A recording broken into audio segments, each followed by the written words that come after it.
In the latest development, a major claim has emerged from Iran's Islamic Revolutionary Guard Corps, aka the IRGC, stating that a US F-18 fighter jet it crashed into the Indian Ocean after being hit by what Iran described as a new advanced air defense network.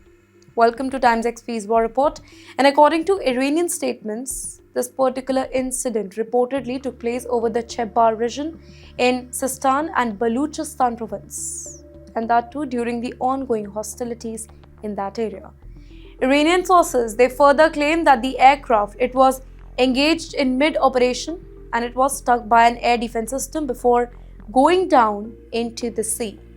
The report suggests that this was part of a broader exchange involving the active military movement in that particular region, with Iran presenting it as an evidence of improved defense capability against the advanced aircraft. However, let me tell you here, it's very important to note that there is no independent verification of this claim at this stage.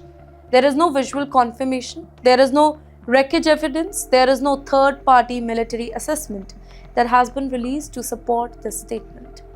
In the meantime, the US officials they have not really issued any official response regarding the alleged incident as well. And also, this is not the very first time when such claims have surfaced, right? In recent weeks, similar statements from IRGC about downed aircraft or successful interceptions it have circulated, but many of them have either been disrupted or remained unconfirmed by international defense observers and Western officials.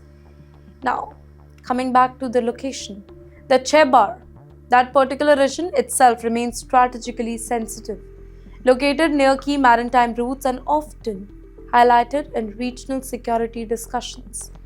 However, without any independent evidence, the latest claim continues to remain in the category of unverified wartime information.